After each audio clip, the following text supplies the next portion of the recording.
What's up, guys? This video I'm taking you through a power day on the 5-day mostly full body training split.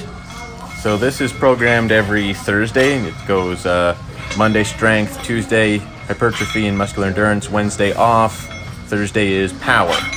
So what we're looking to improve on these days is the ability to move weight or my own body weight quickly, and obviously being proficient at that deliberately serves purpose when it comes to overall performance in bodybuilding.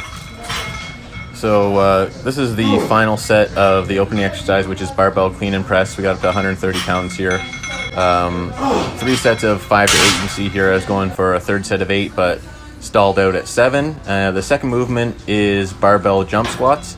Now, in the previous training block that I just finished, I was doing these much heavier, but 3 sets of 8, and this time we're moving up to 4 sets of 10 with a programmed warm-up set as well.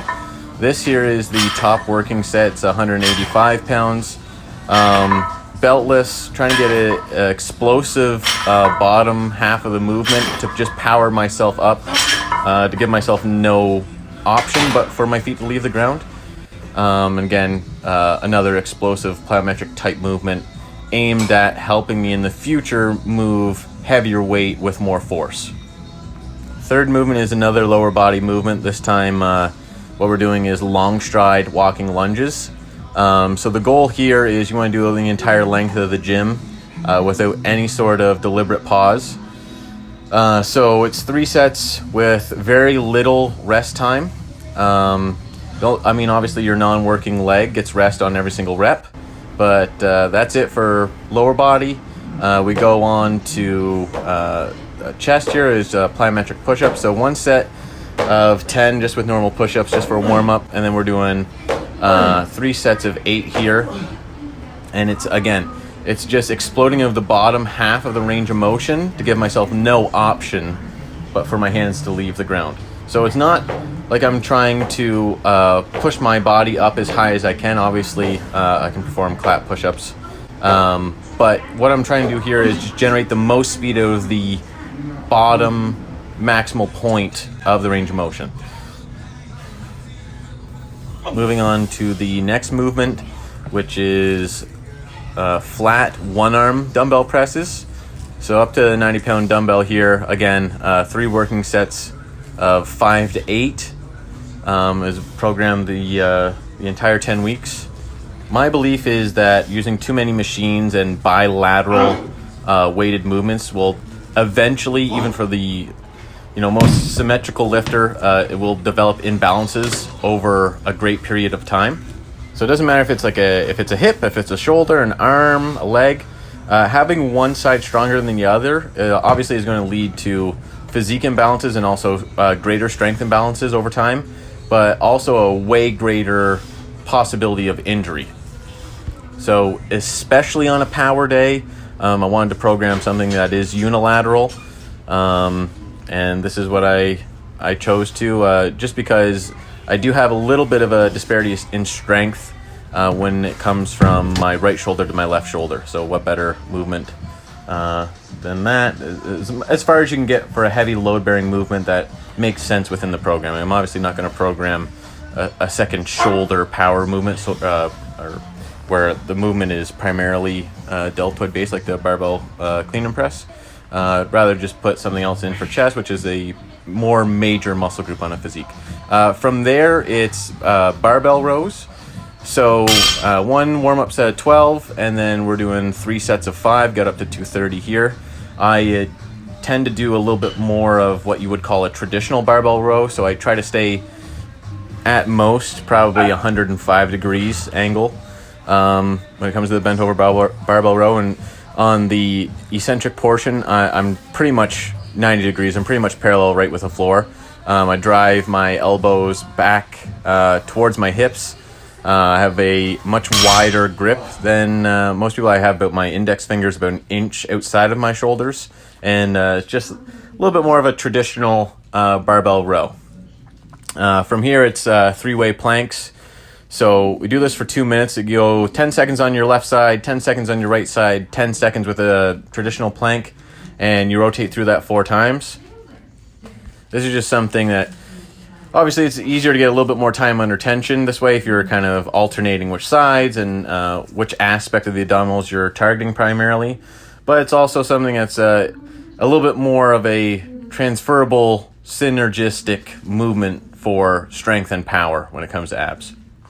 And it's again something I wanted to program on the power day just because with the use of machines that I use, and certain exercise that I'm doing, there isn't a lot that I actually program in any training block for strength or power through my core or for stabilization.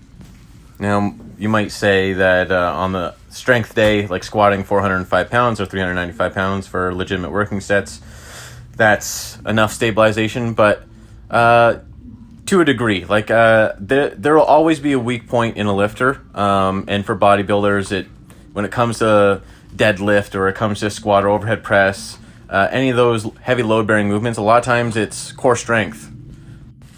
Any lifter's ability to stabilize their body, and especially under heavy load-bearing movements, will provide you with whole body control and strength throughout movements.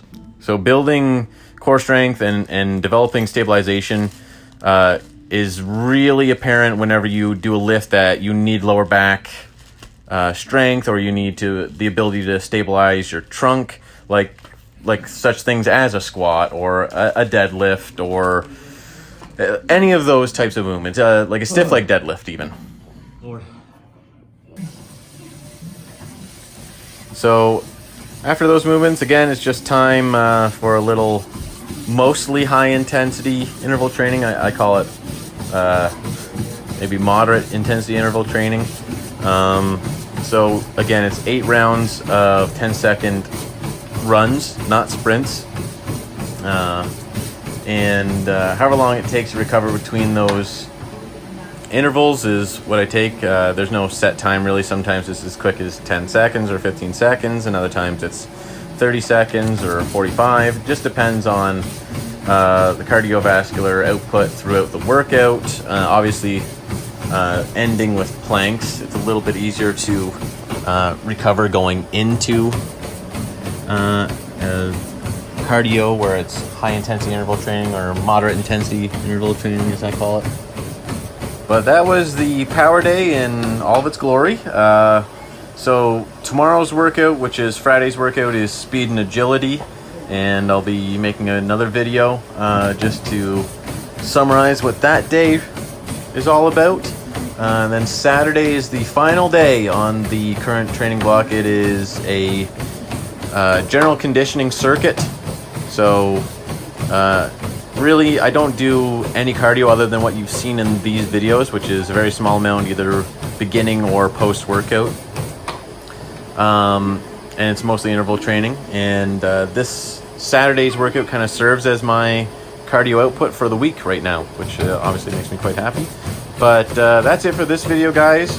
Once again, if you like the video, like and share and subscribe. And until next time, have fun. Talk to you soon.